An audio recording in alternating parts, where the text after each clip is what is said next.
Hello, welcome back once again in microcontrollers and application subject. So in our last lecture, we have started unit number 3 of this subject, that is 8051 timers, interrupts and serial communication. So in our last lecture, we have seen the two special function registers which are involved in timer operation, that is TMOD and TCON register.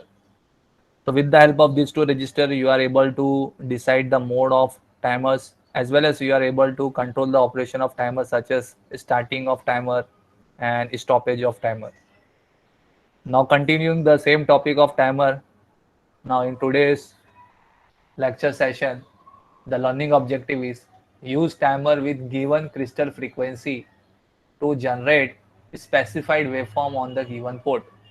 Now, the timing operation which we have studied, the timing operation of controlling TMOD and TCON register, which we have studied in our last lecture, continuing the same thing in this lecture also. And now we have to do the operation with the timing. Means what? With the help of timer of 8051, you must be able to produce a particular waveform also. Means if something is asked to generate a waveform, so how you are able to generate a waveform with the help of this timing operation. So this learning objective is using timing, using use timer with crystal frequency, whatever the crystal frequency is given to you, mentioned to you. So use that amount of crystal frequency and generate some amount of specified waveform at the given port of 8051.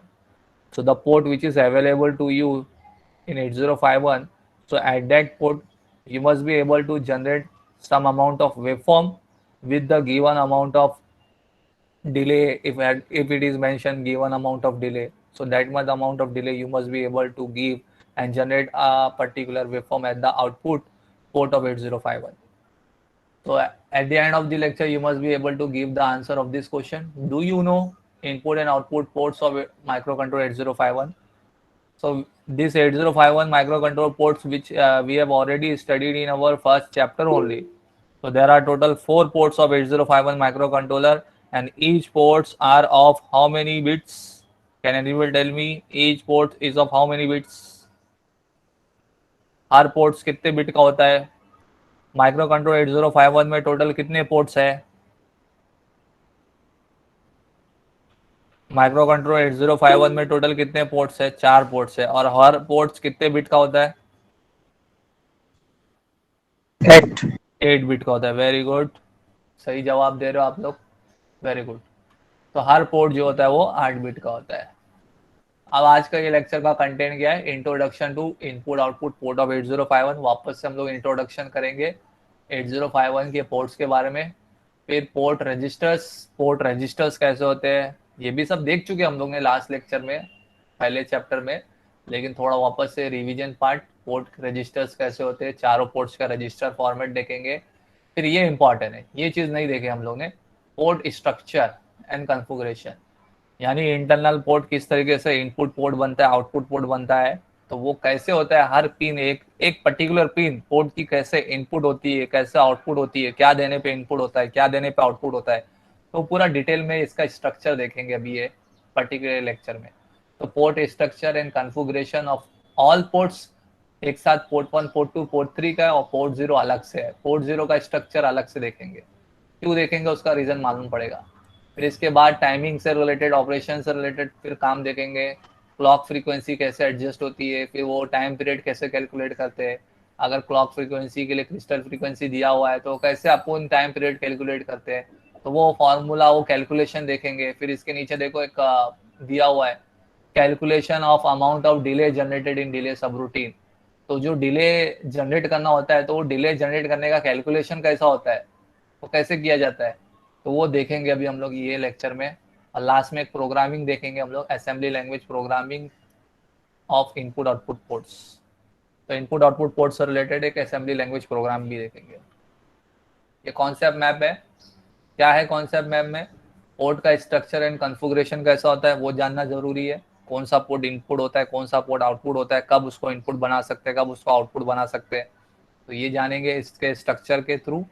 फिर इसके बाद अगर आपको कोई delay वगैरह generate करना है, तो डिले जनरेट करने के लिए वो क्लॉक फ्रीक्वेंसी के हिसाब से अपन टाइम पीरियड कैसा कैलकुलेट करेंगे।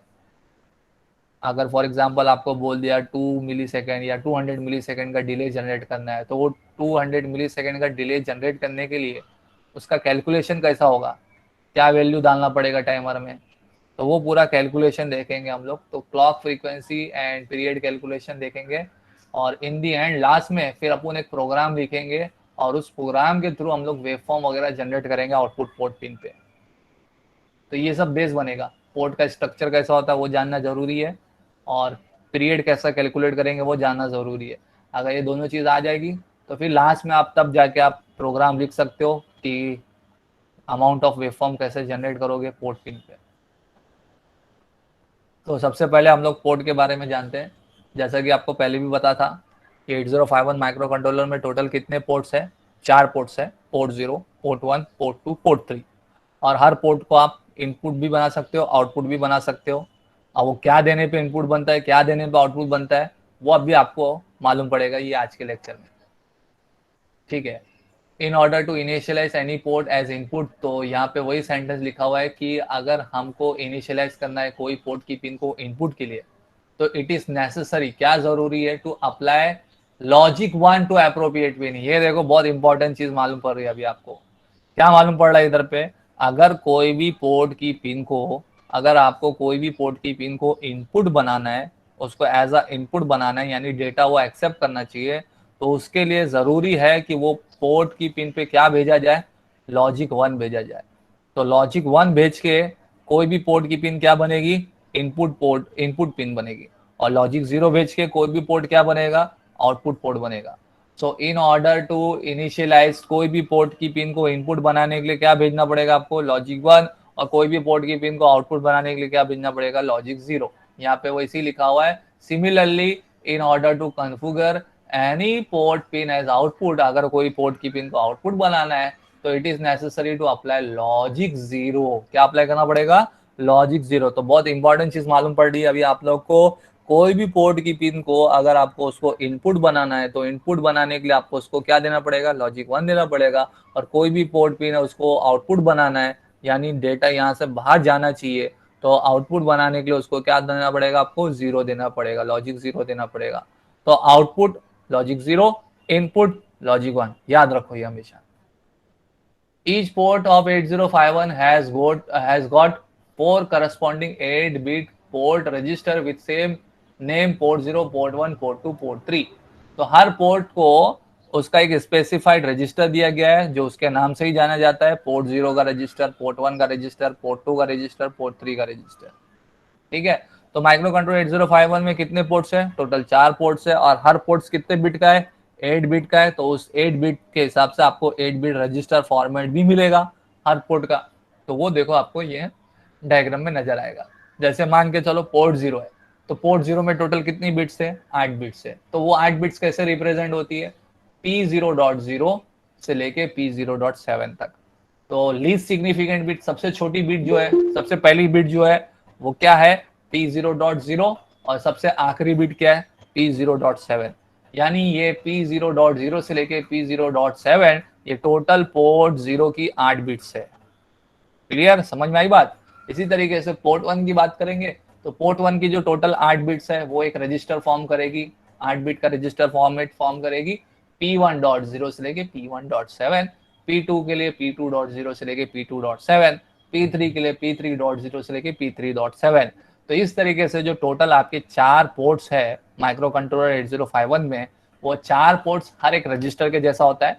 हर रजिस्टर में कितने बिट्स होते हैं, 8 बिट्स होते हैं। और आप इंडिविजुअली एक एक बिट को आप क्या कर सकते हो, सेट रिसेट कर सकते हो। यानी ये पोर्ट सारे पिन क्या है, उसके बिट एड्रेसेबल है। पोर्ट्स के सारे पिन क्या है, बिट एड्रेसेबल। बिट एड्रेसेबल का मतलब क्या, सिंगल बिट के ऊपर आप काम कर सकते हो। आप मान के चलो आपको पोर्ट 0 की सेकंड बिट को ऑन करना है, तो आप सीधा एक स्टेटमेंट लिख सकते हो, सेट बिट P0.2। तो सेट बिट P0.2 लिखने का मतलब ये हो गया पोर्ट 0 की सेकंड बिट सेट हो जाएगी। सिर्फ अकेला आपने सिंगल बिट को सेट किया, तो इसको बोलते हैं बिट एड्रेसेबल। तो ये जो आपको डायग्राम दिख रहा है, इस डायग्राम में चारों भी पोर्ट्स के रजिस्टर दिखाई दे रहे हैं, जो हर रजिस्टर में कितने बिट्स है, 8 बिट्स है। तो उनके नेमिंग के साथ में आपको दिखाया हुआ है। फिर इसके बाद अभी हमको जानना बहुत जरूरी है हर पोर्ट का स्ट्रक्चर, कैसा स्ट्रक्चर होता है इंटरनल।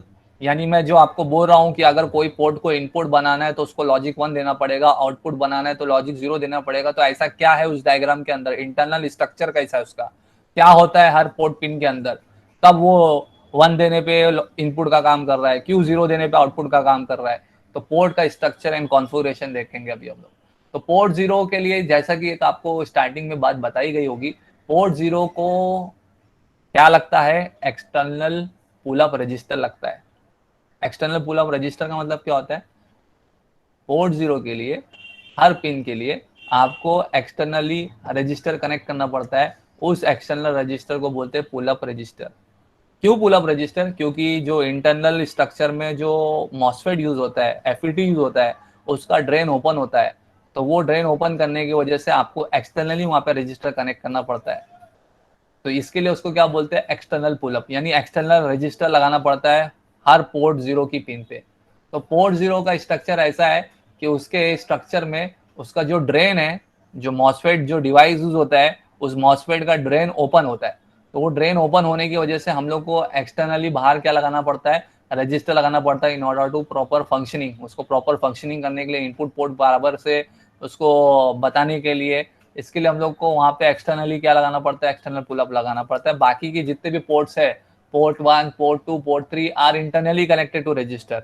वहां पे इंटरनली रजिस्टर कनेक्ट किया हुआ मिलता है, बाय डिफॉल्ट कनेक्ट किया हुआ मिलता है उसके स्ट्रक्चर में।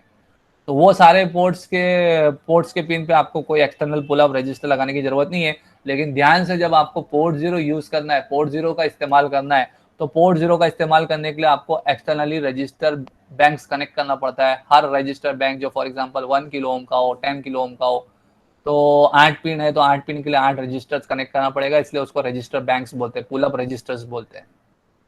तो पोर्ट 0 का इस्तेमाल करने के लिए हम लोग को बाहर से एक्सटर्नली पुलअप्स रजिस्टर कनेक्ट करना पड़ता है। वो अभी आगे चल के हम लोग इंटरनल स्ट्रक्चर देखेंगे उसका, तो मालूम पड़ेगा, क्लियर होगा। कहने की बात यह है कि पोर्ट 1, पोर्ट 2, पोर्ट 3 को एक्सटर्नल पुलअप्स की रिक्वायरमेंट नहीं होती है, क्योंकि ऑलरेडी उसके स्ट्रक्चर में इंटरनली रजिस्टर कनेक्ट किया हुआ होता है। खाली पोर्ट 0 ऐसा है जिसको इंटरनली रजिस्टर प्रोवाइड नहीं किया होता है, तो इसके लिए एक्सटर्नली हमको उसको प्रोवाइड करना पड़ता है।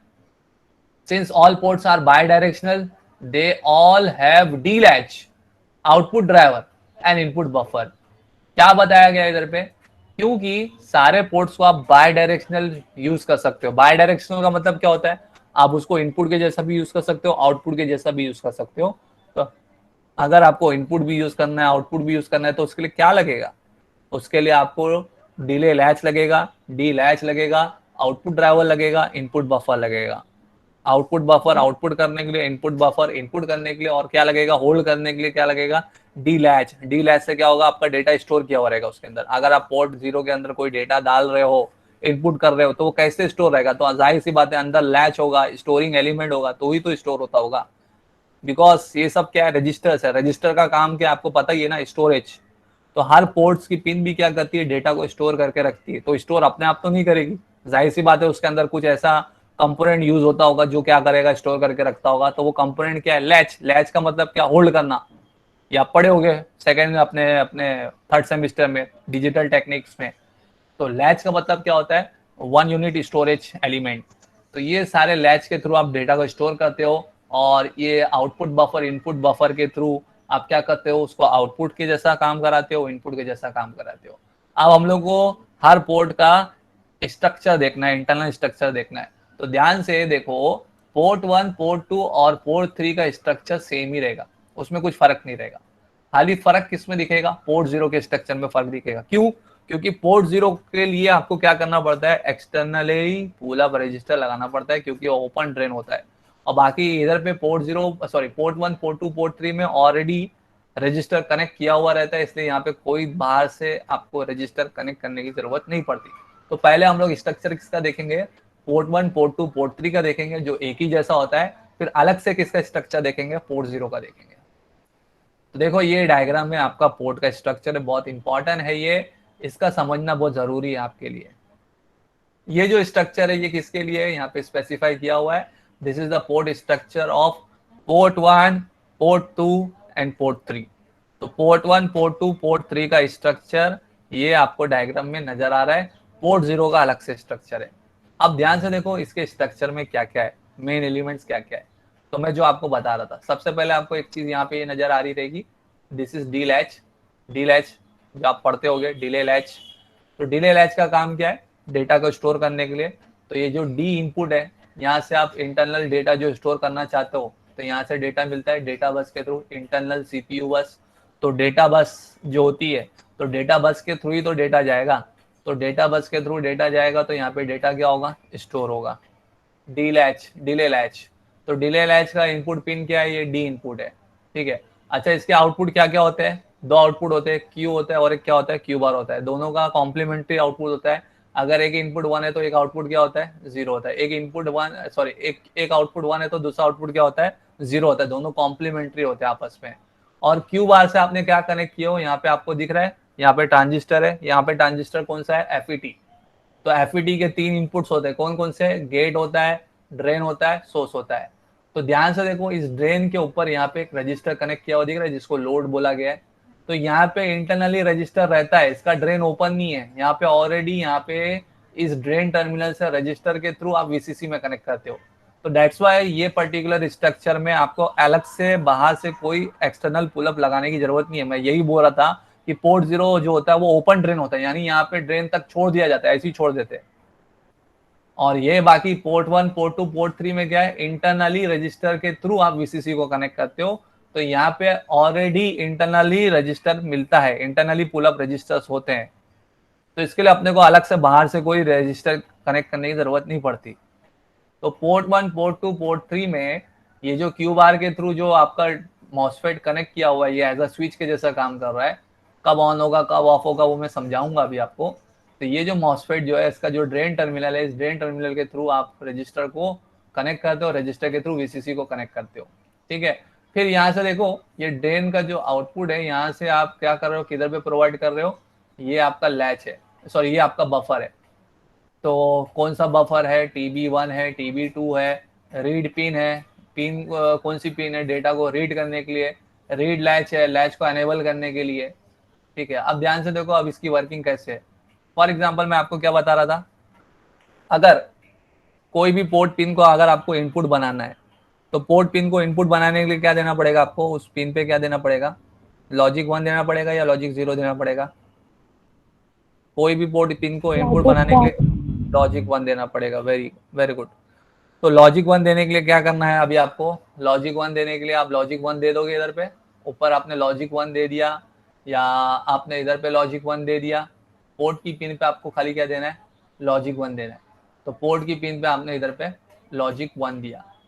तो लॉजिक 1 देके क्या होगा आपका आउटपुट,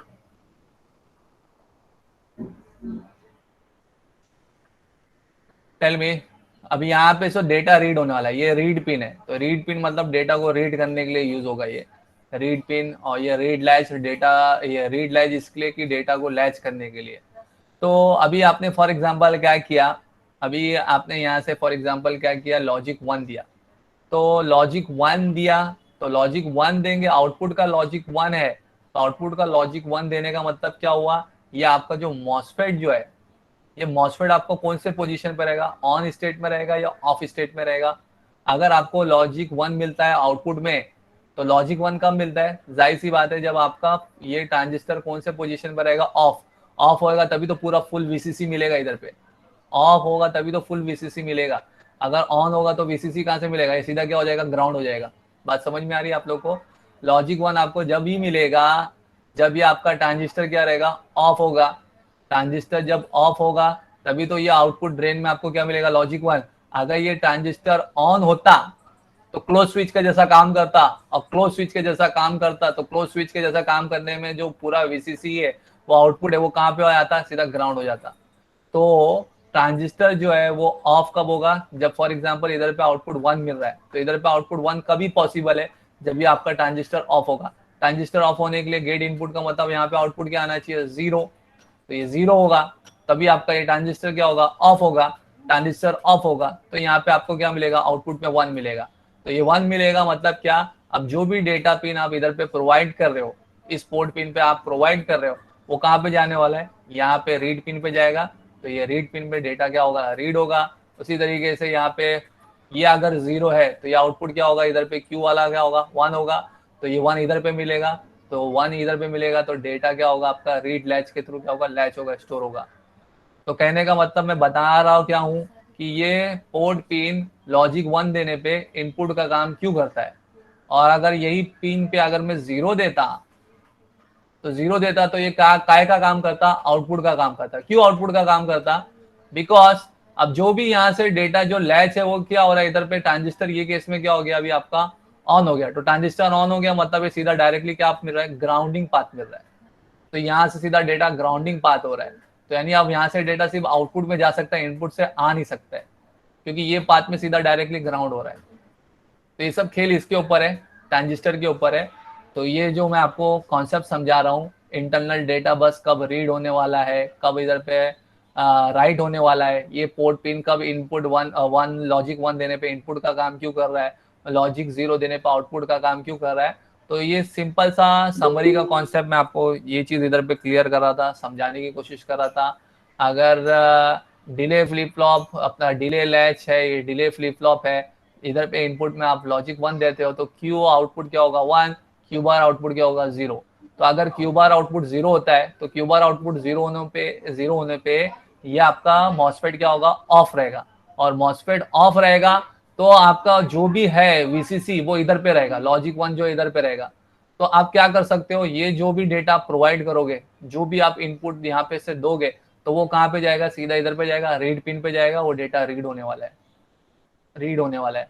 तो क्यू पे इधर पे जाएगा, लैच होने वाला है, स्टोर होने वाला है। अगर यही चीज क्या होता, फॉर एग्जाम्पल मैं इधर पे 0 देता, तो 0 देता तो क्यू आउटपुट क्या होता 0, क्यू बार आउटपुट क्या होता 1, क्यू बार आउटपुट 1 होने पे मॉसफेट क्या हो जाता ऑन, ऑन होने पे मतलब ये क्लोज स्विच के जैसा काम करता। तो जो भी पूरा जो वीसीसी है वो डायरेक्टली किधर पे जाएगा, ग्राउंडिंग हो जाएगा, तो ग्राउंडिंग हो जाएगा, इसलिए ये डेटा रीड नहीं करेगा। अब यहाँ से अगर आपको आउटपुट पहुंचाना है, कोई डेटा पहुंचाना है, तो आप यहाँ थ्रू पहुंचा सकते हो, आउटपुट भेज सकते हो।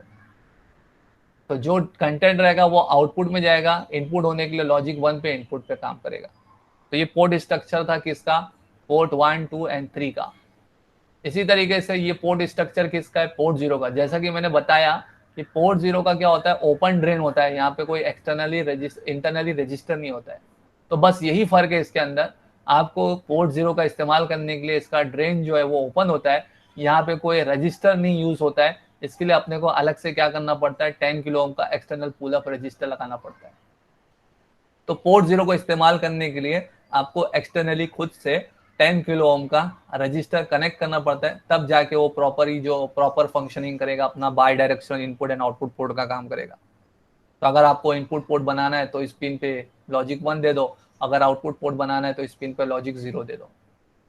तो इसके लिए ये जरूरी है, एक्सटर्नल पुल अप लगाना जरूरी है, क्योंकि इसका ड्रेन कैसा है, ओपन है। तो ड्रेन ओपन है तो that's why we have to connect, हम लोग को अलग से बाहर से एक्सटर्नल पुल अप रजिस्टर लगाना पड़ता है, तब जाके ये अपना normal bidirectional input output port के जैसा काम करेगा। यानी पोर्ट की पिन इनपुट भी बनेगी, आउटपुट बनेगी, सिर्फ इतना ही फर्क है इसके अंदर, बाकी पूरा स्ट्रक्चर सेम है।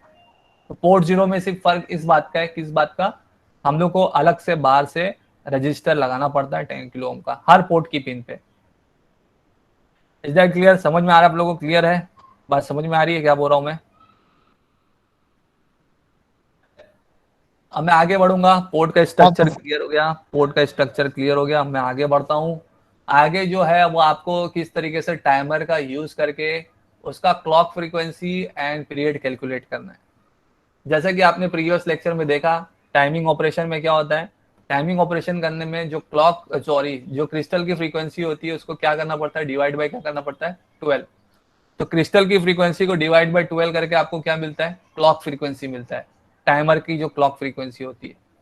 तो हमेशा याद रखो, clock frequency and period calculation करने में ये इंटरनल स्ट्रक्चर हम लोग ने देख चुका है, टाइमिंग और काउंटर लॉजिक जो मैं बता रहा था, सर्किट डायग्राम उसका बताया था।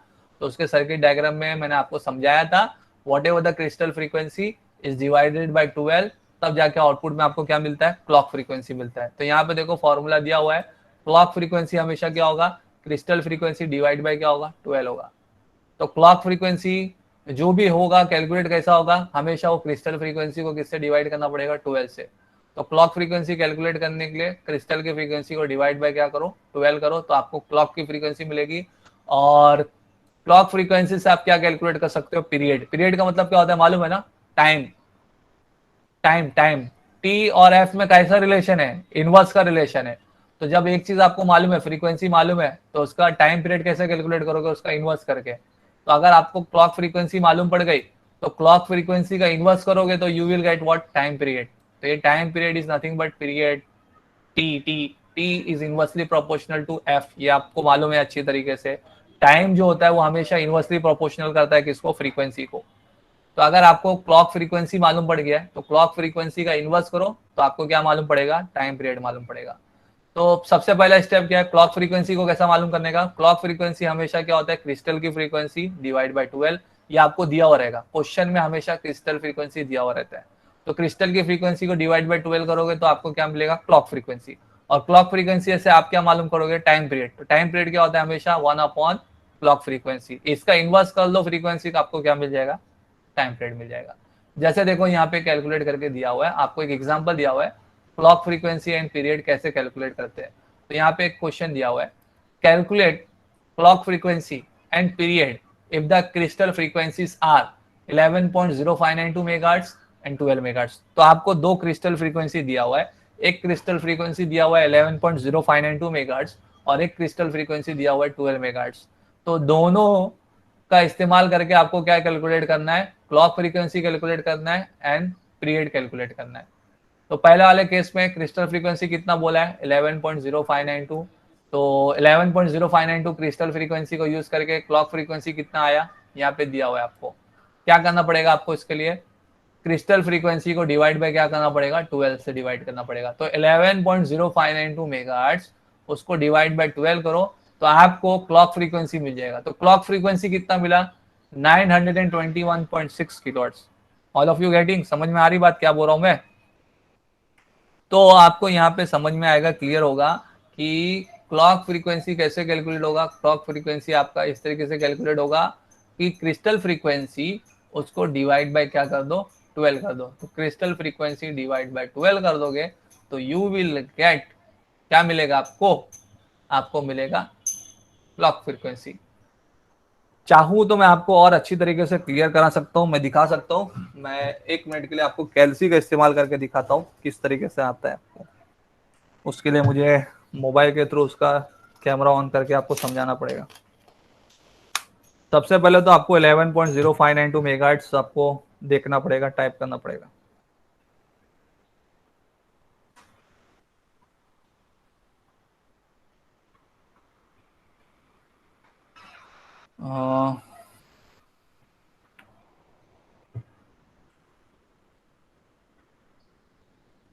इसमें वीडियो अवेलेबल टू यू दिख रहा है आपको, मेरा वीडियो नजर आ रहा है, मेरा वीडियो स्क्रीन दिखे, स्क्रीन नहीं आ रहा।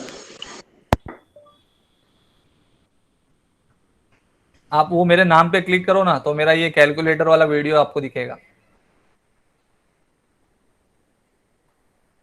कैलकुलेटर वाला वीडियो दिखेगा आपको।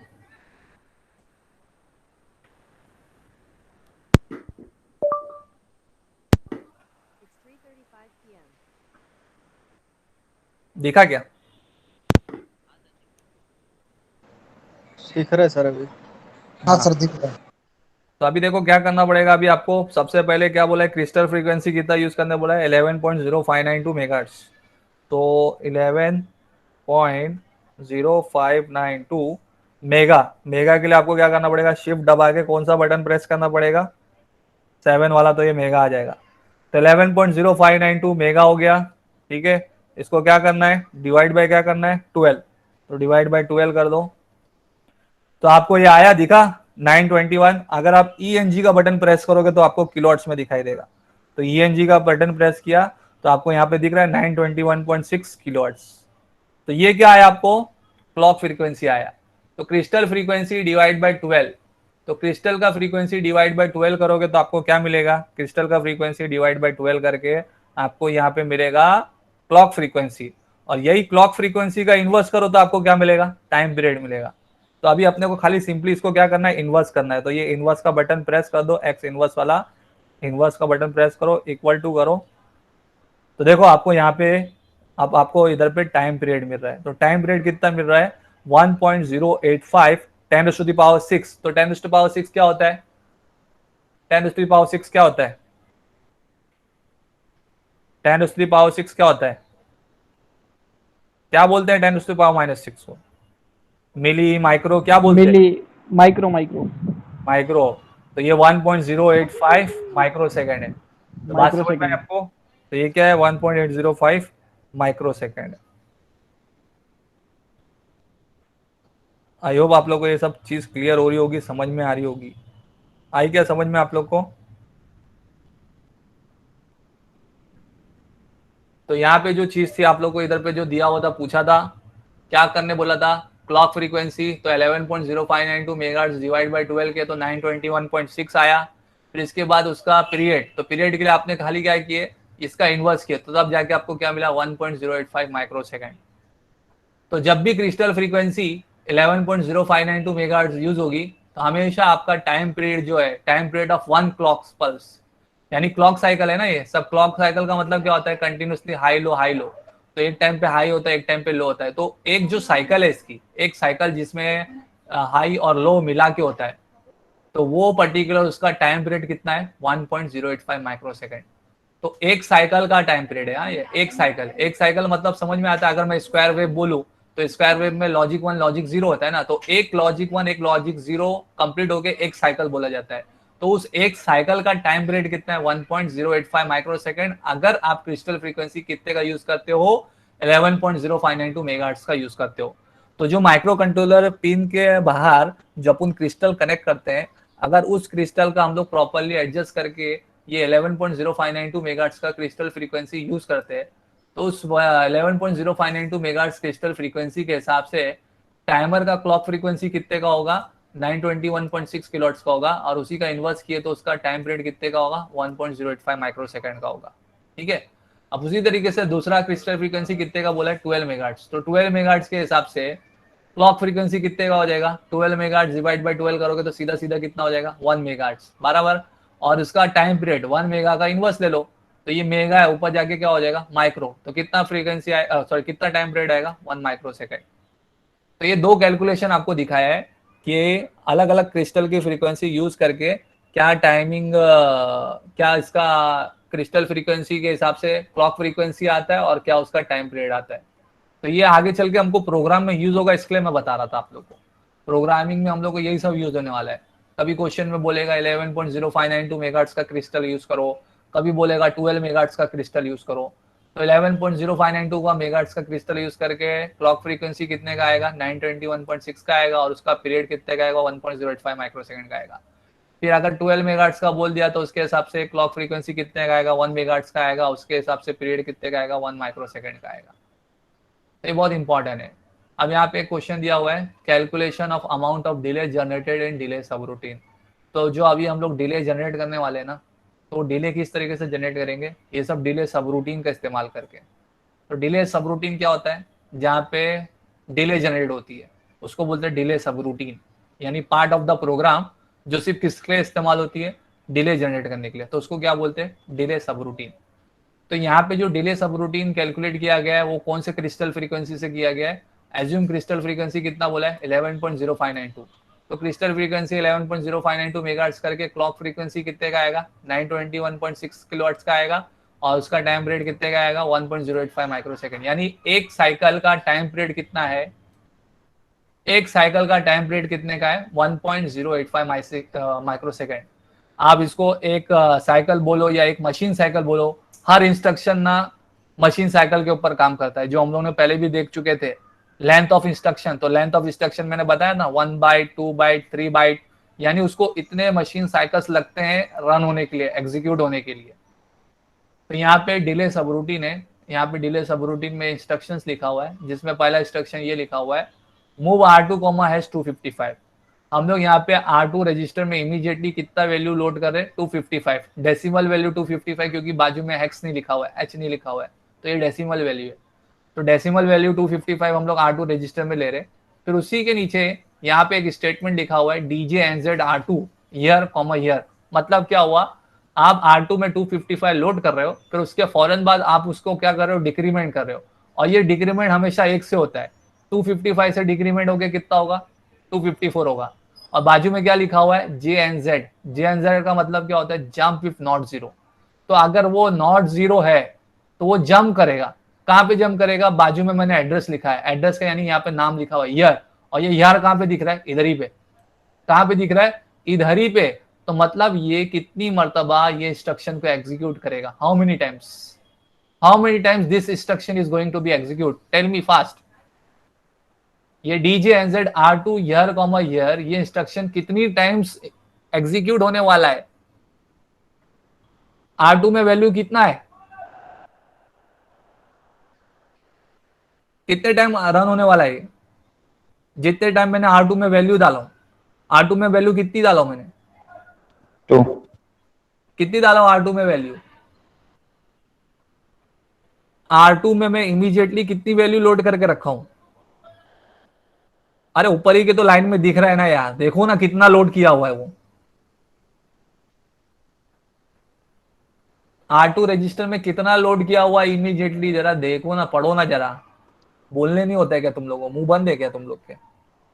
R2 रजिस्टर में इमीडिएटली कितना लोड किया, 255, 25 नहीं मेरे भाई, 255। 55 255 हाँ सर 255 हाँ 255 लोड किया हुआ है। तो 255 टाइम्स ये इंस्ट्रक्शन एग्जीक्यूट होगा, क्योंकि R2 को तुम डिक्रीमेंट कर रहे हो, तो डिक्रीमेंट हमेशा 1 से होता है। तो 255 से 254 हुआ, फिर जंप किया, दोबारा इधर पे आया। 254 से फिर डिक्रीमेंट किया, 253 हुआ, जंप किया, दोबारा इधर ही पे आया। तो अकेला ये जो इंस्ट्रक्शन है ना DJNZ, यही इंस्ट्रक्शन कितने टाइम्स एग्जीक्यूट होने वाला है, 255 टाइम्स एग्जीक्यूट होने वाला है। जब तक 255 टाइम्स ये इंस्ट्रक्शन एग्जीक्यूट नहीं होगा तब तक नीचे नहीं आएगा, रिटर्न नहीं होगा। ठीक है, बात समझ में आई, इधर पे क्लियर हुआ।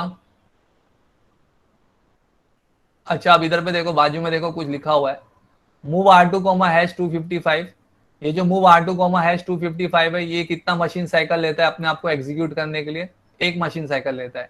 और DJNZ_R2 ईयर ये इंस्ट्रक्शन एग्जीक्यूट होने के लिए कितना मशीन साइकिल लेता है, 2 मशीन साइकिल लेता है। और रिटर्न कितना लेता है, 1 मशीन साइकिल लेता है। यानी ओवरऑल अगर ध्यान से देखोगे, ये जो प्रोग्राम लिखा हुआ है, ये प्रोग्राम का मशीन साइकिल कितना है, 4 है। लेकिन ये अकेला जो बीच वाला इंस्ट्रक्शन है, यही कितने टाइम्स मल्टीप्लाई हो रहा है, कितने टाइम एग्जीक्यूट हो रहा है, 255 बार। तो इसलिए आपको नीचे देखो कैलकुलेशन में दिख रहा होगा, therefore we have a time delay of. तो यहाँ पे डिले कैलकुलेशन किया हुआ है, यानी ये इंस्ट्रक्शन, ये जो प्रोग्राम है, ये प्रोग्राम कितने का टाइम डिले दे रहा है उसका कैलकुलेशन किया हुआ है। तो पहली बात, कौन सा इंस्ट्रक्शन कितने टाइम एग्जीक्यूट हो रहा है, तो ये जो बीच वाला इंस्ट्रक्शन है ये कितने टाइम एग्जीक्यूट हो रहा है, 255। और अकेले का इसका मशीन साइकिल कितना है, 2 का है। तो इसलिए यहाँ पे पहले आपको क्या नजर आएगा ब्रैकेट में, 255 मल्टीप्लाई बाय 2। तो 255 मल्टीप्लाई बाय 2 इतने टाइम्स ये मशीन साइकिल लेगा एग्जीक्यूट होने में, ये इंस्ट्रक्शन इतना मशीन साइकिल लेगा एग्जीक्यूट होने में। मशीन साइकिल मतलब समझता है कितना टाइम पीरियड लेगा, कितना फ्रीक्वेंसी लेगा, कितना टाइम लेगा एग्जीक्यूट करने के लिए। तो ये पर्टिकुलर इंस्ट्रक्शन अपने आप को एग्जीक्यूट होने के लिए, एक टाइम पे एग्जीक्यूट होने के लिए 2 मशीन साइकिल लेता है। और ये इंस्ट्रक्शन कितने टाइम्स हो रहा है एग्जीक्यूट, 255 टाइम्स। तो 255 मल्टीप्लाई बाय 2 इसका हो गया। और ऊपर का एक टाइम पे एग्जीक्यूट हो रहा है, नीचे का एक टाइम पे हो रहा है। तो ऊपर वाले का 1 मशीन साइकिल है और ये नीचे वाले का 1 मशीन साइकिल है। तो टोटल मशीन साइकिल्स आपको यहां से कैलकुलेशन में मिलेगा। तो 255 मल्टीप्लाई बाय 2 जितना आया, तो ये कितना आया आपका, मेरे कैसे कितना आएगा, 510 आएगा। 510 प्लस 1 प्लस 1 तो कितना हो गया, 512। तो 512 मशीन साइकिल्स लग रहे हैं ये प्रोग्राम को एग्जीक्यूट होने में। तो 512 मशीन साइकिल्स में ये पूरा प्रोग्राम एग्जीक्यूट होगा। और एक मशीन साइकिल का जो टाइम पीरियड है, एक मशीन साइकिल का जो टाइम पीरियड है यूजिंग क्रिस्टल फ्रीक्वेंसी 11.0592, वो कितने का है, 1.085 का है। तो टोटल कितना टाइम लगा अपने को ये प्रोग्राम को एग्जीक्यूट होने में, वो लगा अपने को 555.52 माइक्रोसेकंड। यानी यूजिंग दिस प्रोग्राम आपका टाइम पास, यानी ये इंस्ट्रक्शन क्या था, टाइम पास ही था ना। आप एक वैल्यू को लोड कर रहे हो और जबरदस्ती उसको डिक्रीमेंट कर रहे हो, तो खाली आप टाइम तो पास कर रहे हो इसके अंदर, लोड करके रखे हो और डिक्रीमेंट कर रहे हो, लोड करके रखो डिक्रीमेंट कर रहे हो। मतलब क्या कर रहे हो आप, इसको खाली माइक्रो कंट्रोलर को फंसा के रखे हो, इंगेज करके रखे हो ये काम करने में। तो ये खाली क्या कर रहा है आपका, इंगेज हो रहा है, एग्जीक्यूट कर रहा है खाली इंस्ट्रक्शन, और ये एग्जीक्यूट करके आपको जो टाइम डिले मिल रहा है, कितने का टाइम डिले मिल रहा है, 555.52 माइक्रोसेकंड का टाइम डिले मिल रहा है। तो इस डायरेक्ट क्लियर समझ में आया। तो हम लोग को कभी भी टाइमर का यूज करके जो डिले जनरेट करना है, तो टाइमर का यूज करके डिले जनरेट करने के लिए अपने को यही सब कैलकुलेशन करना है, यानी ये इंस्ट्रक्शन कितना मशीन साइकिल ले रहा है एग्जीक्यूट होने में, और उस मशीन साइकिल को मल्टीप्लाई करो time period of 1 clock pulse से, तो आपको टोटल टाइम पीरियड मिल जाएगा। यानी ये पूरा प्रोग्राम कितने टाइम में एग्जीक्यूट हो रहा है, 555.52 माइक्रोसेकंड में एग्जीक्यूट हो रहा है। तो इतने अमाउंट का डिले मिल रहा है इससे। तो इसी को बोलते हैं डिले कैलकुलेशन। ये आपका क्या है, डिले कैलकुलेशन। तो ये जो डिले कैलकुलेशन किए, ये हम लोग ने डिले कैलकुलेशन यूजिंग किससे किए, इंस्ट्रक्शन से किए। ये इंस्ट्रक्शन का इस्तेमाल करके डिले कैलकुलेशन किए। टाइमर से डिले करने का तरीका अलग है, टाइमर से डिले करने का तरीका अपन अलग से देखेंगे। ये जो डिले कैलकुलेशन है, ये डिले कैलकुलेशन किसके थ्रू है, with the help of instruction. यानी एक एक इंस्ट्रक्शन कितना मशीन साइकिल लेता है एग्जीक्यूट होने में, तो total number of machine cycles कितने लगे एग्जीक्यूट होने में, उसको मल्टीप्लाई करो time period of 1 clock pulse से, तब जाके आपको टोटल टाइम पीरियड लगेगा, मिलेगा। तो ये प्रोग्राम में आपको जो टाइम पीरियड मिल रहा है वो कितने का मिल रहा है, 555.52 माइक्रोसेकंड का मिल रहा है। ओके भाई, क्लियर है? ठीक है, यस सर। ठीक है। अब इसके बाद देखो कुछ प्रोग्रामिंग दिया हुआ है, इसमें क्या दिया हुआ है, write an assembly language program to generate square wave on port 2। तो यहाँ पे क्या बोला कि स्क्वायर वेव जनरेट करो पोर्ट 2 पे। तो पोर्ट 2 पे स्क्वायर वेव जनरेट करने के लिए क्या करना पड़ेगा, पहले तो पोर्ट 2 को हाई देना पड़ेगा, लॉजिक 1 देना पड़ेगा, हाई पे रखना पड़ेगा। फिर उसको हाई रखने के लिए कुछ डिले देना पड़ेगा, यानी उतने टाइम तक हाई पे रहे। फिर उसके बाद क्या करना पड़ेगा, अपने को 0 देना पड़ेगा ताकि लॉजिक 0 आए। तो स्क्वायर वेव में लॉजिक 1 लॉजिक 0 होता है, फिर लॉजिक 0 देना पड़ेगा, और फिर लॉजिक 0 भी कुछ टाइम के लिए देना पड़ेगा, तब जाके तो स्क्वायर वेव जनरेट होगा ना। स्क्वायर वेव कैसा होता है आपका पता है ना आप लोग को, कुछ टाइम के लिए लॉजिक 1 रहता है, कुछ टाइम के लिए लॉजिक 0 रहता है। तो लॉजिक 1 देके डिले देने गए, फिर उसके बाद लॉजिक 0 करके डिले देना है, तब जाके आपका क्या जनरेट होगा, स्क्वायर वेव जनरेट होगा। तो अपने को ये क्वेश्चन में क्या बोला है, write an assembly language program, program assembly language में लिखो, किस लिए, स्क्वायर वेव जनरेट करने के लिए। कहाँ पे, पोर्ट 2 पे। तो सबसे पहले अपन ने देखो इंस्ट्रक्शन में पहला शुरुआती यही कर दिए, मूव पोर्ट 2 #00। यानी पहले पोर्ट 2 को हम लोग ने क्या बनाया, इधर पे 0 दिए, पोर्ट 2 में हम लोग ने 0 दिया, यानी लॉजिक 0 दिए। तो जो स्क्वायर वेव की जो लॉजिक 0 वाली लेवल है वो पहले दिए। तो पोर्ट 2 पे पहले हम लोग ने लॉजिक 0 भेज दिए। फिर इसके बाद में किसको कॉल कर रहे हैं, देखो एब्सोल्यूट कॉल कर रहे हैं, एब्सोल्यूट कॉल डिले, यानी डिले सब रूटीन को कॉल कर रहे हैं। और डिले सब रूटीन जो अभी मैं आपको बताया था, जो अभी दिखाया था, यानी 555.52 माइक्रोसेकंड का डिले। तो ये डिले कैलकुलेशन बताया ना, डिले प्रोग्राम, ये डिले सब रूटीन है। क्या किया डिले सब रूटीन में, अब उन्हें एक R2 रजिस्टर में 255 लोड किए, और फिर सिंपली उसको डिक्रीमेंट किए। तो वो जबरदस्ती कितने टाइम तक इंगेज किया उसने अपने आप को डिक्रीमेंट करने में, 255 टाइम अपने आप को इंगेज किया, फिर खत्म हुआ, तब जाके बाहर आया, रिटर्न हुआ। तो ये डिले सब रूटीन है। तो ये डिले सब रूटीन का कैलकुलेशन अभी हम लोग ने देखे कितने टाइम का डिले देता है, ये 555.52 माइक्रोसेकंड का डिले देता है। तो हमने क्या किया, पहले पोर्ट 2 पे 0 भेजे, फिर एक कॉल डिले सब रूटीन को कॉल किए। तो डिले सब रूटीन वही जो पीछे की जो सब रूटीन थी वही है। तो क्या लिखा हुआ है इसमें, मूव R2 #255, फिर DJNZ R2 ईयर, और ये प्रोग्राम जो डिले प्रोग्राम है इसको डिले प्रोग्राम बोलते हैं, डिले सब रूटीन प्रोग्राम। तो हमने डिले को कॉल किए, तो डिले पे आके इधर पे हुआ। अब जब ये डिले हो जाएगा तो फिर रिटर्न करेगा, कहाँ पे रिटर्न करेगा, फिर इधर पे आएगा। जब ये काम हो जाएगा इसका, तब ये रिटर्न करेगा। तो रिटर्न कहाँ पे आया, अब पोर्ट 2 पे क्या भेजा जा रहा है, #0FFH, यानी अब हम क्या लोड कर रहे हैं, पोर्ट 2 पे लॉजिक 1 दे रहे हैं, हाई दे रहे हैं। तो पहले हम लोग ने लॉजिक 0 दे के रखे थे, अब हम क्या कर रहे हैं, लॉजिक 1 दे रहे हैं। फिर लॉजिक 1 देने के बाद फिर किसको कॉल किए, डिले को कॉल किए। तो इस तरीके से क्या जनरेट हो रहा है आपका, पोर्ट 2 पे स्क्वायर वेव जनरेट होगा। तो पोर्ट 2 पे स्क्वायर वेव जनरेट होगा, एक ही साइकिल का स्क्वायर वेव जनरेट होगा। पहले हम लोग ने लॉजिक 0 दिए, कुछ अमाउंट तक ठहरा के रखे, फिर उसके बाद लॉजिक 1 दिए, कुछ अमाउंट तक ठहरा के रखे। इस तरीके से आपको एक सिंगल स्क्वायर वेव जनरेट होगी, लॉजिक 0 लॉजिक 1 की। ऑल ऑफ यू गेटिंग, समझ में आ रहा है? तो हम लोग ने पोर्ट 2 पे किस तरीके से स्क्वायर वेव जनरेट किया, समझ में आया? पहले अपन ने उसको लॉजिक 0 दिए, फिर उसको वहां पे ठहरा के रखे, डिले करके रखे लॉजिक 0 पे ही। फिर उसके बाद हम लोग ने क्या किया, जैसे ही वो डिले खत्म हो गया उतने अमाउंट का, फिर उसको क्या कर दिए, पोर्ट 2 को लॉजिक 1 दे दिए। तो लॉजिक 1 दे के उतने टाइम तक का ठहरा के रखे। तो ये लॉजिक 0 लॉजिक 1 जो दिए हैं वो किसके थ्रू बीच में क्या रख के दिए, डिले को रख के दिए। और ये डिले कितने का था, 555.52 माइक्रोसेकंड का था। तो ये आपकी चॉइस है, अपन कुछ भी अमाउंट का डिले दे सकते हैं, whatever the amount of delay we required, हम उतने अमाउंट का डिले दे सकते हैं। उतने टाइम के लिए लॉजिक 0 रहेगा, उतने टाइम के लिए लॉजिक 1 रहेगा। तो ये सिंपल सा प्रोग्राम था जो क्या जनरेट कर रहा था, पोर्ट 2 की पिन पे क्या जनरेट कर रहा है, स्क्वायर वेव जनरेट कर रहा है with the help of delay. फिर कोई दूसरा क्वेश्चन भी यहाँ पे दिया हुआ है, कुछ अलग से प्रोग्रामिंग करने के लिए दिया हुआ है। यहाँ पे क्या बोला है, write an assembly language program to get a byte of data from port 0 if it is equal to 99 send it to port 1 otherwise send it to port 2। क्या बोल रहा है ये कि असेंबली लैंग्वेज प्रोग्राम लिखो पोर्ट 0 से कोई bite को रिसीव करने के लिए, और अगर वो पोर्ट 0 की बाइट 99 के बराबर है तो उसको पोर्ट 1 पे सेंड करो, और अगर 99 के अलावा कुछ दूसरा है तो उसको पोर्ट 2 पे सेंड करो। तो सबसे पहले आपको क्या करना पड़ेगा, पोर्ट 0 से डेटा लेना है, तो पोर्ट 0 से डेटा लेना है तो पहले उस पोर्ट को इनपुट पोर्ट बनाना पड़ेगा। तो इनपुट पोर्ट बनाने के लिए मैंने आपको बताया था, अभी पोर्ट का स्ट्रक्चर समझाया था कि हर पोर्ट को इनपुट बनाने के लिए लॉजिक 1 देना पड़ता है। बाय डिफॉल्ट जो है आपका पोर्ट का पिन क्या रहेगा, इनपुट पिन ही रहेगा, लेकिन फिर भी अलग से अगर आपको उसको इनपुट पोर्ट बनाना है तो उसको लिए क्या देना पड़ेगा, लॉजिक 1 देना पड़ेगा। तो इसके लिए आपने क्या किया, पोर्ट 0 पे FF भेजा है, FF भेज के क्या किया आपने, पोर्ट 0 की पिन को क्या बनाया, इनपुट पोर्ट बनाया। इसलिए बाजू में कमेंट में लिखा हुआ है initialise port 0 as input port. तो कोई भी पोर्ट की पिन को इनपुट पोर्ट बनाना होता है तो उसको लॉजिक 1 देना पड़ता है। तो टोटल पोर्ट की पिन कितनी है, पोर्ट 0 की 8 बिट्स है, तो 8 बिट्स के हिसाब से FFH है। और आगे 0 क्यों देना पड़ता है इसके बारे में मैं समझा चुका था। कभी भी डेटा के आगे अगर ये अल्फाबेट रहता है तो अल्फाबेट के आगे आपको क्या देना पड़ता है, 0 देना पड़ता है, ताकि वो उसको डेटा के जैसा समझे। अदरवाइज वो माइक्रो कंट्रोलर इंटरनली उसको डेटा के जैसा नहीं समझेगा। तो ये प्रिकॉशनली 0 देना पड़ता है आगे। तो डेटा आपका FFH ही है, लेकिन ये अल्फाबेट वाला है तो अल्फाबेट के पहले आपको 0 देना पड़ता है। तो पोर्ट 0 में FF भेज के आपने पोर्ट 0 को इनपुट पोर्ट बनाया, फिर वो पोर्ट 0 की वैल्यू आपने कहाँ पे रीड की है, एक्यूमुलेटर में मूव A, पोर्ट 0, यानी पोर्ट 0 में जो भी कंटेंट है उसको कहाँ पे भेज दिया आपने, एक्यूमुलेटर में। फिर हम कंपेयर कर रहे हैं, compare jump if not equal A,#99।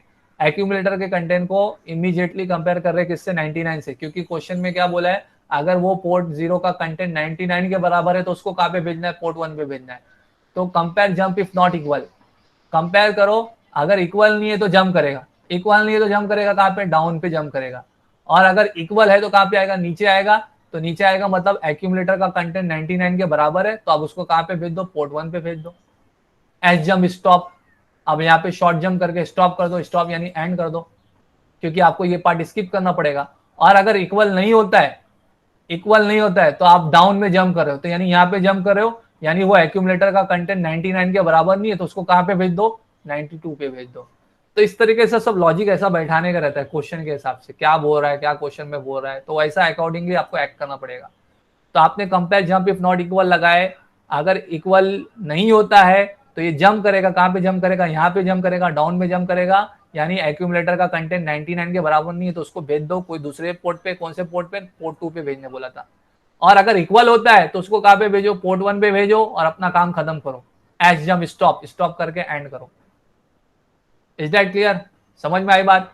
तो what is the summary of this lecture, हम लोग ने क्या समझे आज क्या अंडरस्टैंड किए, 8051 के 4 पोर्ट्स के बारे में अंडरस्टैंड किए, उसका पोर्ट का स्ट्रक्चर देखे, और किस तरीके से हर पोर्ट्स को इनपुट और आउटपुट बनाया जाता है। इनपुट बनाने के लिए लॉजिक 1 देना पड़ता है, आउटपुट बनाने के लिए लॉजिक 0 देना पड़ता है। अटेम्प्ट MCQ सेट, तो MCQ सेट को अटेम्प्ट कर लो please. 8051 timer use dash of crystal frequency regardless of machine cycle. 8051 timer कितना यूज करता है ऑफ क्रिस्टल फ्रीक्वेंसी, 1/2, 1/4, 1/8, 1/12, जल्दी 1/4, 4, 1/4।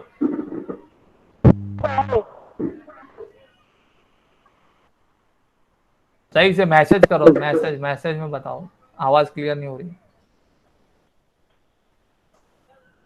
1/12, 1/12, यस 1/12। 1/12 हम लोग ने स्ट्रक्चर में भी देख चुके, क्रिस्टल फ्रीक्वेंसी डिवाइड बाय 12 होता है। तो answer D correct answer. Very good, all of you given the correct answer. Second question, in any system using 8051 chip, we normally connect dash to pull up register.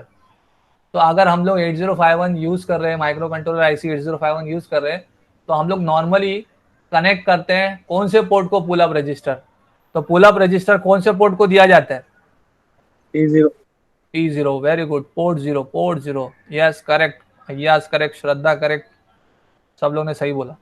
Port 0. तो port 0 में internally pull up नहीं रहता है, तो external पुल up register लगाना पड़ता है. Third question, dash instruction initialises port 1 as input port. इनमें से कौन सा इंस्ट्रक्शन ऐसा है जो पोर्ट 1 को इनपुट पोर्ट बना रहा है? पोर्ट 1 को इनपुट पोर्ट बना रहा है, कौन सा इंस्ट्रक्शन है इसमें से? पोर्ट 1 को इनपुट पोर्ट बनाने वाला इंस्ट्रक्शन कौन सा है? Option A B C D. खाली ए बी सी डी लिख के बताओ कौन सा ऑप्शन है. A B C D. Message में, चैट बॉक्स में option A B C D कौन सा करेक्ट आंसर है? पोर्ट 1 को इनपुट पोर्ट बनाने के लिए कासिम ने ऑप्शन सी बोला है, और कोई? शाहिद ने ऑप्शन डी बोला है, अय्याज ने ऑप्शन डी बोला है, कैफ ने भी कितना बोला? डी बोला है. हाँ सर. क्यों भाई, सो रहे थे क्या तुम लोग सब? कितनी बार चिल्ला चिल्ला के बोल रहा हूँ, अभी भी बोल रहा हूँ चिल्ला चिल्ला के. कोई सुन रहा नहीं था क्या? कोई भी पोर्ट की पिन को अगर इनपुट पोर्ट बनाना है तो लॉजिक 1 देना पड़ता है. कासिम ने सही जवाब दिया था, ऑप्शन सी. पोर्ट 1 को इनपुट पोर्ट बनाने के लिए लॉजिक 1 देना पड़ता है. लॉजिक 1 का मतलब होता है एफ. सारे पिन 1 1 रहेगा तो क्या होगा? 8 बिट का फॉर्मेट क्या बनेगा? एफ. और आउटपुट पोर्ट बनाने के लिए 0 देना पड़ता है, यानी पोर्ट 1 डॉट हैश कॉमा 00. अभी तो प्रोग्राम में भी देखे थे. ये तुम लोग क्या देखते हो क्या मालूम नहीं, प्रेजेंटेशन देखते कि नहीं देखते हो. यहाँ पे लिखा हुआ है, कोई भी पोर्ट को यहाँ पे लिखा हुआ है, पोर्ट 0 को इनपुट बनाने के लिए क्या भेजा इधर पे? 0FFH दिखता है ना आपको? 0FFH यानी क्या भेजा अपन ने? FF भेज के क्या बनाए? इनपुट पोर्ट बनाए. तो इसका करेक्ट आंसर क्या? ऑप्शन सी है, ना कि ऑप्शन डी. ठीक है, सब लोगों को समझ में आ गया, क्लियर हो गया? तो कोई भी पोर्ट को इनपुट बनाने के लिए अपने को FF भेजना पड़ेगा, और आउटपुट बनाने के लिए अपने को क्या देना पड़ेगा? 00 देना पड़ेगा. Port 0, port 1, port 2 and port 3 are dash bit port register. कितने बिट के पोर्ट रजिस्टर है? जल्दी से बताओ. 4, 8, 16, 32. 8 bit. Yes, option B correct answer है, 8 bit. Very good. Okay. Reset value of port 1 is. Reset करने पे पोर्ट 1 क्या बनता है? रीसेट करने पे पोर्ट 1 बाय डिफॉल्ट क्या बनता है? जल्दी से बताएगा कोई मुझे. Option A B C D में से क्या रहेगा? आउटपुट बनेगा ना सर. नहीं, इनपुट बनता है. बोल रहा था, अभी भी बोला था तुम लोग को. बाय डिफॉल्ट वो इनपुट रहता है. तो इनपुट मतलब क्या? डी एफएफ रहेगा. एफएफएच. एफएफएच रहेगा. बाय डिफॉल्ट रीसेट करने पे सारे पोर्ट्स आपके इनपुट ही कॉन्फ़िगर होते हैं. आउटपुट के लिए आपको अलग से आउटपुट बनाना पड़ता है. उसके आउटपुट बनाने के लिए आपको 00 देना पड़ता है. Last question, if crystal frequency is 12 megahertz. अगर क्रिस्टल फ्रीक्वेंसी 12 मेगाहर्ट्ज का है, the clock frequency of microcontroller 8051 is. तो clock frequency of microcontroller कितना होगा? ये तो बता चुका हूं आपको, ये देख भी चुके हम. अगर क्रिस्टल फ्रीक्वेंसी 12 मेगाहर्ट्ज का है तो क्लॉक फ्रीक्वेंसी कितने मेगाहर्ट्ज का है? 1 मेगाहर्ट्ज. हाँ, 1 मेगाहर्ट्ज. 1 बस बराबर बराबर, सही सही बोला, करेक्ट. 1 मेगाहर्ट्ज. तो सब आंसर को चेक कर लेते हैं एक बार. जितने भी आंसर हम लोग ने देखे, क्या वो सही है कि नहीं.